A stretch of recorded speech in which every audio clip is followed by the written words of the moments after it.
بسم الله الرحمن الرحيم.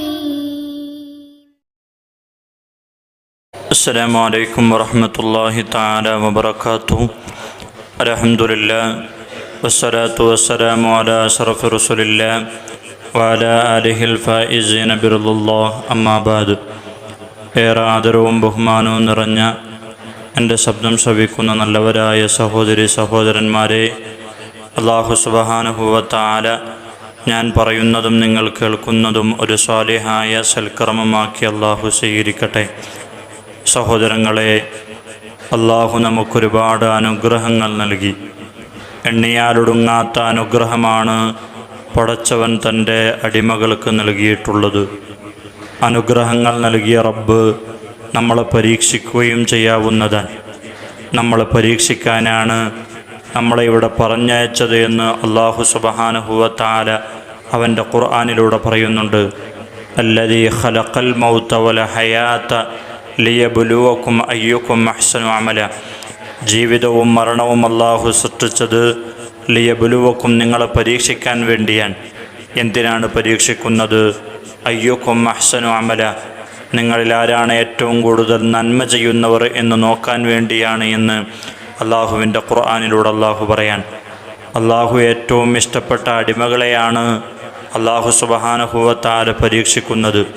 അള്ളാഹുവിൻ്റെ പ്രവാചകർ പഠിപ്പിക്കുന്നുണ്ട്, ഇദാ അറാദല്ലാഹു ബിഅബ്ദിഹി ഖൈറ, അള്ളാഹു തൻ്റെ അടിമയിൽ ഒരു നന്മ ഉദ്ദേശിച്ചു കഴിഞ്ഞാൽ അജ്ജല ലഹുൽ ഉഖൂബത ഫിദ്ദുനിയ, ദുന്യാവിൽ അല്ലാഹു സുബ്ഹാനഹു വ തആല പരീക്ഷണങ്ങൾ നൽകുന്നതാണ് എന്ന് അള്ളാഹുവിൻ്റെ പ്രവാചകർ സ്വല്ലല്ലാഹു അലൈഹി വസല്ലം തങ്ങൾ പഠിപ്പിക്കുകയാണ്. നമുക്കൊരു പ്രയാസം വരുമ്പോൾ നമ്മൾ മനസ്സിലാക്കേണ്ടത് അള്ളാഹുവിൻ്റെ ഇഷ്ടപ്പെട്ട ഒരു അടിമ ആയതുകൊണ്ടാണ് എനിക്ക് ഈ പ്രയാസമുണ്ടായത് എന്നാണ്. പ്രയാസങ്ങളും പ്രതിസന്ധികളും നേരിടുമ്പോൾ മനസ്സ് അസ്വസ്ഥമാവുകയും ശരീരത്തെ ആത്മനാശത്തിലേക്ക് തള്ളിവിടുകയും ചെയ്യുന്ന ചിലരെ കാണാം. ഇത്തരം അവസരങ്ങളിൽ അള്ളാഹുവിനെ അവർ പഴിക്കുകയാണ് ചെയ്യുന്നത്. അള്ളാഹു സുബ്ഹാനഹു വ തആല നൽകിയതായ മഹത്തായ അനുഗ്രഹങ്ങളെ അരനിമിഷം കൊണ്ടവർ മറന്നു പോവുകയാണ് ചെയ്യുന്നത്. വിശുദ്ധ ഖുർആൻ തന്നെ ഈ വസ്തുത വിളിച്ചോതുന്നുണ്ട്. അള്ളാഹുവിൻ്റെ ഖുർആൻ പറയാണ്, ഫഅമ്മൽ ഇൻസാനു ഇദാ മബ്തലാഹു റബ്ബുഹു ഫഅക്രമഹു വനഅമഹു ഫയഖൂലു റബ്ബി അക്രമൻ വഅമ്മാ ഇദാ മബ്തലാഹു ഫഖദറ അലൈഹി റിസ്ഖഹു ഫയഖൂലു റബ്ബി അഹാനൻ. അള്ളാഹുവിൻ്റെ ഖുർആൻ പറയാണ്, ഫഅമ്മൽ ഇൻസാനു, മനുഷ്യരാകുന്നത്, ഇദാ മബ്തലാഹു റബ്ബുഹു, തൻ്റെ റബ്ബ് അവനെ പരീക്ഷിച്ചു കഴിഞ്ഞാൽ, ഫഅക്രമഹു, എന്നിട്ട് അവനെ ആദരിക്കുകയും ചെയ്താൽ, വനഅമഹു, അവനിക്ക് അനുഗ്രഹങ്ങൾ നൽകിക്കഴിഞ്ഞാൽ, ഫയഖൂലു, അപ്പോൾ അവൻ പറയും, റബ്ബി, എൻ്റെ റബ്ബ് അക്രമനി, എന്നെ ബഹുമാനിച്ചിരിക്കുന്നു എന്ന് അവൻ ആളുകളോട് പറയും. എന്നാൽ വഅമ്മാ ഇദാ മബ്തലാഹു ഫഖദറ അലൈഹി റിസ്ഖഹു ഫയഖൂലു റബ്ബി അഹാനൻ. എന്നാൽ ഒരു വിഭാഗം ആളുകൾ അവരെ പരീക്ഷിച്ചു കഴിഞ്ഞാൽ, അവർക്ക് ജീവിതം കുടുസായി തോന്നിക്കഴിഞ്ഞാൽ, ഫയഖൂലു, അപ്പോൾ അവർ പറയും, റബ്ബി അഹാനൻ, എൻ്റെ റബ്ബ് എന്നെ നിന്ദിച്ചിരിക്കുന്നു എന്ന് പറയുമെന്ന് അള്ളാഹുവിൻ്റെ ഖുർആനിലൂടെ അള്ളാഹു പറയാൻ. മറ്റുള്ളവർക്ക് നൽകപ്പെട്ട ഐശ്വര്യവും സുഖസൗകര്യങ്ങളുമാണ് ചിലർ നോക്കുന്നത്. അതുമായി താരതമ്യം ചെയ്താണ് അല്ലാഹു സുബ്ഹാനഹു വ തആല തങ്ങളെ അവഗണിച്ചുവെന്ന് പറയുന്നത്. എന്നാൽ അതും പരീക്ഷണമാണെന്ന തിരിച്ചറിവാണ് നമ്മൾക്ക് വേണ്ടത്. പക്ഷെ ആ സത്യം ആരും അംഗീകരിക്കാറില്ല. സുഖസൗകര്യങ്ങൾ ലഭിച്ചവർ അവർ അള്ളാഹുവിൻ്റെ മാർഗത്തിൽ അതിനെ ചെലവഴിക്കുന്നുണ്ടോ എന്നാണ് അള്ളാഹു നോക്കുന്നത്.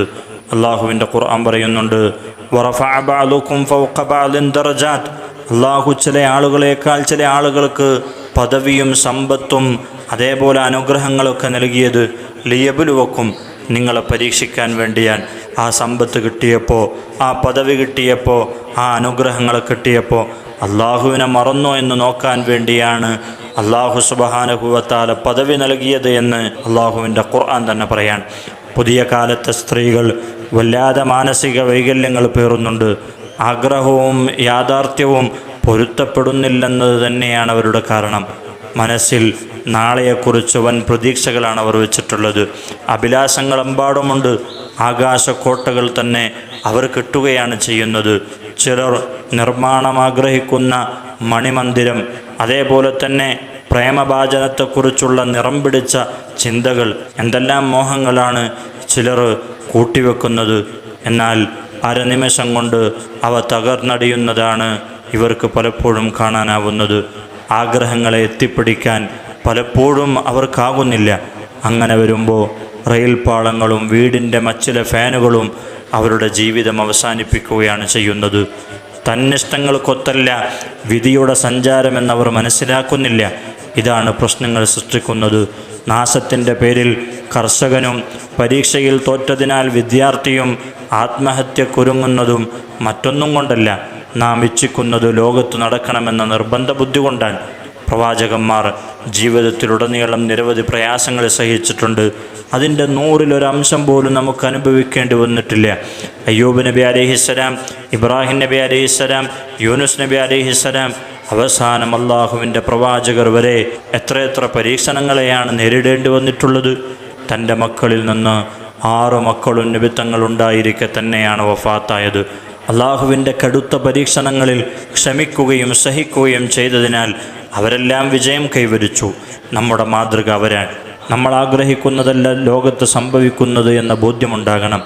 അള്ളാഹുവാണ് എല്ലാം തീരുമാനിക്കുന്നതും നടപ്പിൽ വരുത്തുന്നതും. അവൻ്റെ ഔദാര്യം കൊണ്ട് മാത്രമാണ് നാം ജീവിക്കുന്നതും സുഖസൗകര്യങ്ങൾ അനുഭവിക്കുന്നതും. വിധി എന്തായാലും അത് അംഗീകരിക്കുകയും പ്രയാസങ്ങളിൽ ക്ഷമിക്കുകയുമാണ് വേണ്ടത്.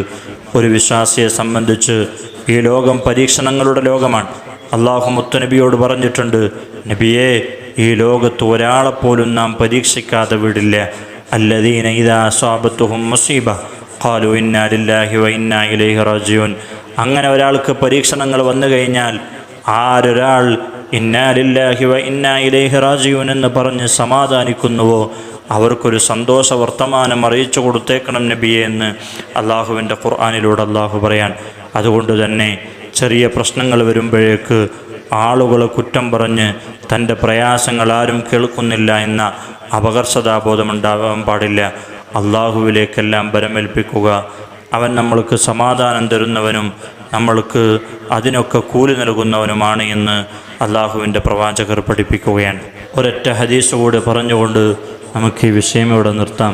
അള്ളാഹുവിൻ്റെ റസൂൽ സ്വല്ലല്ലാഹു അലൈഹി വസല്ലം തങ്ങൾ പറയാൻ, മൻ സ്വല്ലൽ ഫജ്റ ഫീ ജമാഅത്തിൻ, ഒരാൾ ഫജ്ർ നിസ്കാരം ജമാഅത്തായിട്ട് നിസ്കരിക്കുകയും വഖഅദ ഫീ മുസല്ലാഹു, ആ നിസ്കാരം കഴിഞ്ഞിട്ട് അവൻ്റെ നിസ്കരിക്കുന്ന സ്ഥലത്ത് ഇരുന്നു കൊണ്ട് വഖറഅ 3 ആയാത്ത്, 3 ആയത്തുകൾ ഓതിക്കഴിഞ്ഞാൽ മിന അവ്വലി സൂറത്തുൽ അൻആം, സൂറത്തുൽ അൻആമിൻ്റെ ആദ്യത്തെ 3 ആയത്തുകൾ ഓതിക്കഴിഞ്ഞാൽ വക്കലല്ലാഹു ബിഹി 70 മലക്ക, അല്ലാഹു സുബ്ഹാനഹു വ തആല 70 മലക്കുകൾ അള്ളാഹു നിയോഗിക്കും, ഏൽപ്പിക്കും. യുസബ്ബിഹൂന അല്ലാഹ്, അവർ അള്ളാഹുവിനിങ്ങനെ തസ്ബീഹ് ചൊല്ലിക്കൊണ്ടിരിക്കും. വയസ്തഗ്ഫിറൂന ലഹു, അവനിക്ക് വേണ്ടി അള്ളാഹുവിനോട് പൊറുക്കലിനെ തേടിക്കൊണ്ടേയിരിക്കും.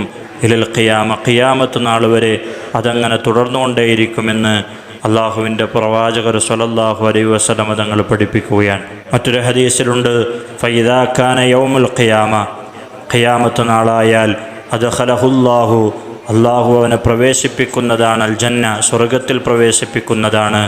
അതേപോലെ തന്നെ അദല്ലഹു ഫീ ദില്ലി അർശിഹി, അവൻ്റെ അർശിൻ്റെ തണലിൽ അള്ളാഹു സുബ്ഹാനഹു വ തആല തണൽ കൊടുക്കുന്നതാണ്. വഅത്അമഹു മിൻ സിമാരിൽ ജന്ന, അള്ളാഹു സ്വർഗത്തിൽ നിന്നുള്ള ഫലങ്ങൾ അവനെ ഭക്ഷിപ്പിക്കുന്നതാണ്. വശറബ മിൻ കൗസർ, അതേപോലെ തന്നെ ഹൗദുൽ കൗസർ അവനെ കുടിപ്പിക്കുന്നതാണ്. വഗ്തസല മിന സൽസബീൽ, സൽസബീൽ എന്ന് പറയുന്ന ആ കുളത്തിൽ നിന്ന് അവനെ കുളിപ്പിക്കുന്നതാണ്. വഖാല അല്ലാഹ്, അള്ളാഹു പറയും, അന റബ്ബുക വ അൻത അബ്ദി, ഞാൻ നിൻ്റെ റബ്ബാണ്, നീ എൻ്റെ അടിമയാണ് എന്ന് അള്ളാഹു പറയുമെന്ന് മഹാന്മാരായ പണ്ഡിതന്മാർ പറഞ്ഞു തരുകയാണ്. അള്ളാഹുവിൻ്റെ പ്രവാചകർ പഠിപ്പിച്ചു തന്ന ഹദീസാണ്. അതുകൊണ്ട് തന്നെ ഈ ഒരു സൂറത്ത് നമ്മൾ പതിവാക്കുക. ഈ സൂറത്തിൻ്റെ ആദ്യത്തെ 3 ആയത്ത് എല്ലാ സുബഹി നിസ്കാരത്തിന് ശേഷവും നാം ഓതുക. അല്ലാഹു സുബ്ഹാനഹു വ തആല പരീക്ഷണങ്ങളിൽ നിന്നൊക്കെ വിജയിക്കാൻ നമുക്കൊക്കെ തൗഫീക്ക് നൽകി അനുഗ്രഹിക്കട്ടെ. ദുആ വസിയത്തോടുകൂടെ അസ്സലാമു അലൈക്കും വറഹ്മത്തുള്ളാഹി തആല വബറകാതുഹു.